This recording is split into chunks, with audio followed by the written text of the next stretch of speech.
রাজশাহীর বাগমারা উপজেলার দুলালীপাড়া এলাকায় স্থানীয় এক আওয়ামী লীগ নেতার নির্দেশে অবৈধভাবে জমি ও পুকুর দখল এবং মিথ্যা মামলা দিয়ে হয়রানির অভিযোগ উঠেছে।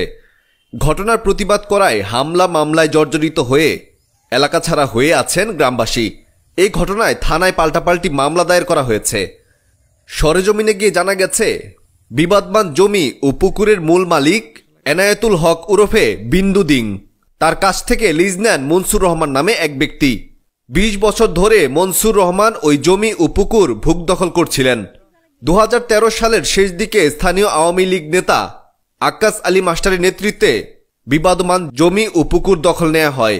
তারপর থেকে আর মনসুর রহমানকে ওই জমি ও পুকুরে যেতে দেওয়া হয়নি। মনসুর রহমান অভিযোগ করে বলেন, আওয়ামী লীগ নেতা আক্কাস মাস্টার অবৈধভাবে প্রায় ৩৬ বিঘা জমি দখল করেছেন। জমিতে আমবাগান ছিল। ক্যাডার বাহিনী ভাড়া করে রাতের আধারে ৫০ লাখ টাকার বিনিময়ে আম গাছগুলো বিক্রি করে দিয়েছে।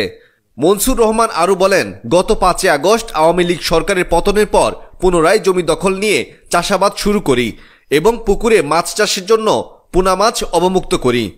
এরপর আক্কাস বাহিনী পুনরায় জমি দখল নিতে আমাদের উপরে হামলা চালায় ও পুকুরে বিষ প্রয়োগ করে মাছ নিধন করে। ২০ বছর থেকে বিগত 20 বছর থেকে করি এবং 14 সালে মনে করেন 13 সালের পরে 14 সালে তারা মনে করে যে আক্কাস বাহিনীর আশা মনে করে এটা দখল করে। দখল করার পরে তখন আমাকে আর দেয় না জোরপূর্বক। সেখানে আমার প্রায় 15 থেকে 16 লক্ষ টাকা লস। তারপরে আবার এই যে 50 লক্ষ টাকাতে গাছ বিক্রি করলো। মালিক আসে আমাদের কাছ থেকে শেল্টার চালু তাদেরকে দিলাম। তাদেরকে ভয় ভীতি দেখায় তারা আবার মনে করেন যে হলো এই বাগানে আবার ঢুকছে। ওই মালিকের কথা অনুসারে যাই হোক পুকুরে পোনা দিলাম। দেওয়ার পরবর্তীতে যখন মনে করো বাধা দেয় এই সেই জালালেরা, তখন মনে করো তারা মনে করো যে হলো মারপিট করে আর কি। জালাল উদ্দিন অভিযোগ করে বলেন, গত ৪ সেপ্টেম্বর লিজ নেওয়া ওই পুকুরে মাছ দেখতে গেলে আক্কাস বাহিনীর লোকজন আমাদেরকে অকথ্য ভাষায় গালিগালাজ করে এবং আমাদের উপর চড়াও হয়। তারা এক পর্যায়ে দেশীয় অস্ত্র, হাসুয়া, লোহার রড, হাতুড়ি, চাপাতি নিয়ে আমাদের উপর হামলা করে। এতে আমার মাথাসহ শরীরের বেশ কিছু অংশ জখম হয়। এছাড়াও আমার সাথে থাকা আমার ভাতিজা সবুজ আলীকেও তারা এলোপাথারি মারপিট করে শরীর জখম করে দেয়। এই সময় আমাদের ডাক চিৎকারে কয়েকজন এগিয়ে এলে তাদেরকেও মারধর করে। ঘটনার পর প্রতিবেশীরা এগিয়ে আসলে হামলাকারীরা প্রাণনাশের হুমকি দিয়ে চলে যায়। মাছ ছেড়ে দিই, মোটামুটি ৩০-৪০ হাজার টাকার মাছ ছেড়ে দেওয়া আছে পোনা মাছ করে। সন্ধ্যাবেলা খাবার দিবার এসে আসা দেখি যে ওই জায়গাতে ৫:৩০ বা ৪:৩০ বা এরকম টাইমে খাবার দিবার এসে আসার পরে এই জায়গাতে দেখি যে বিএমপির হিটলার আর হলো আক্কাস মাস্টার আমলিকের, তারপরে গুলু, তারপরে হলো এই ইয়ার আলী, তারপরে হলো তার মানে এক কথায় গুলুর হেলমেট বাহিনী যেগুলো আছে এই বাহিনীগুলা নিয়ে তখন তর্ক বিতর্ক হতে হতে মনে করেন আমাকে মারপিট শুরু করেন। দেখেন আমার মাথাতে হাতুড়ি দিয়ে বাড়িয়েছে। 5টা সেলাই ছিল, এখন অবশ্য মোজা কমে গেছে। আর দেখেন চলের এখানে এখনো দাগ আছে। এই তো হলো কাহিনী। এই তারপর থেকে মনে করেন যে আমরা পুকুরেতে ওইভাবে আসিনি। ওরা আবার পরশুদিন রাতে বিষ দিয়ে দিছে। ঘটনার প্রত্যক্ষদর্শী মাহবুব আলী বলেন, ঘটনার দিন আমি উপস্থিত ছিলাম। আক্কাস বাহিনীর লোকজন জালাল চাচাকে হাতুড়ি দিয়ে মাথায় আঘাত করলে মাথা ফেটে রক্ত ঝরছিল।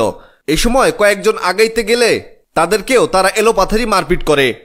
4 তারিখে মারামারি হয়েছে। তসলিমা যেটা হচ্ছে নারী নির্যাতনের কেস দিয়েছে, তাই 7 তারিখে এজাহারে বলা হয়েছে।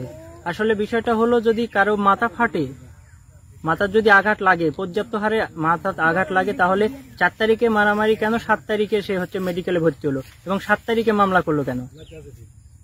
এটা অবশ্যই মিথ্যা মামলা। আর আমাদের যে আসামি করছে তাদেরকে পুলিশ বিশেষভাবে অত্যাচার করতেছে, তাদের আসামিকে কোনোভাবেই ধরতেছে না। আমরা হচ্ছে কোনো বিনিময়ে বাড়িতে আসতে পারতেছি না, তারা হচ্ছে সবসময় বাড়িতে ঘুরতেছে, পুলিশের সাথে ঘুরতেছে। পুলিশ যে আমাদের যে হয়রানি করতেছে, আমরা সঠিক বিচার চাচ্ছি পুলিশের কাছ থেকে, সঠিকভাবে যেন বিচারটা হয়। মারামারির ঘটনার দিন উপস্থিত না থাকলেও অভিযুক্ত আক্কাস মাস্টারের ভাই স্থানীয় মুজিবর নামের এক ব্যক্তির নিকট মিথ্যা সাক্ষী ও 15 লক্ষ টাকা চাঁদা দেওয়ার কথা মিডিয়াতে প্রচার করান। আমার কথা শুনেছি, আমি এখানে আসি বলে আমি জানি। হ্যাঁ, সত্যি আমার বললো যে পুয়া বা জামাই এই কথা বললো না, বলে আমার সমস্যা হচ্ছে। না বললে তোমারও সমস্যা। কোন কথা সেটা কি? এই যে দালাল ধরে ইয়ারালি বই ধরে মারিছে, এগুলো তোমার বলা লাগবে। তো বাবা আমি এই হয়তো কথা বলে পারবো না, কথা না যেই তাতে তোমার সমস্যা হবে, এরকম ভয় ভিড় দেখাই কথাটা আমি বলে দিয়েছে যে ধরে মারিছে, দালাল ধরে মারিছে। আর এই 15 লক্ষ টাকা চাঁদার কথা আমি শিখিয়ে দিয়েছে, যে কথা তোমার বলে দিয়েছে। কে শিখে দিচ্ছেন? এটা শিখিয়ে দিয়েছিল হলো আফজাল। পাভেল ইসলাম নামের স্থানীয় এক ব্যক্তি বলেন, এই ঘটনায় ভুক্তভোগীরা থানায় মামলা করলেও তা আমলে না নিয়ে অপর পক্ষের মিথ্যা মামলায় ভুক্তভোগীর পক্ষের একজনকে আটক করে জেল হাজতে পাঠায় পুলিশ। আওয়ামী লীগ ক্ষমতায় থাকাকালীন তাহেরপুর পুলিশ ফাঁড়ি ইনচার্জ এসআই সুহাইল রানা আকাশ বাহিনীর সাথে আতাত করে চলতেন।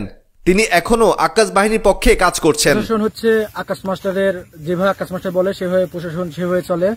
ওদের ভাই 3টা আসামি, ওয়ারেন্ট আসামি। পুলিশ ওর সাথে বসে থেকে চা খায়, পুলিশ ওদেরকে ধরে না, পুলিশ উল্টা আমাদের আসামিকে ধরে সবসময়। আকাশ মাস্টার যেভাবে বলে সেভাবে চলে। আগের মতো ওয়ারেন্ট আসামি ঘুরে বেড়াচ্ছে, আপনার ফাঁড়ির এসআই সোহেল বসে চা খায় ওদের সাথে, কিন্তু অনেক ধরে না। পুলিশের কাছে আমি দাবি জানাই এই বিষয়টা যাতে সুষ্ঠু তদন্ত করে সঠিক ফয়সালা করে। অভিযুক্ত আওয়ামী লীগ নেতা আকাশ আলীর সাথে কথা বলতে তার মুঠোফোনে একাধিকবার কল করা হলেও তিনি কল ধরেননি। তাহেরপুর পুলিশ ফাঁড়ির অফিসার ইনচার্জ আইসি এসআই সুহাইল রানাকেও মুঠোফোনে পাওয়া যায়নি।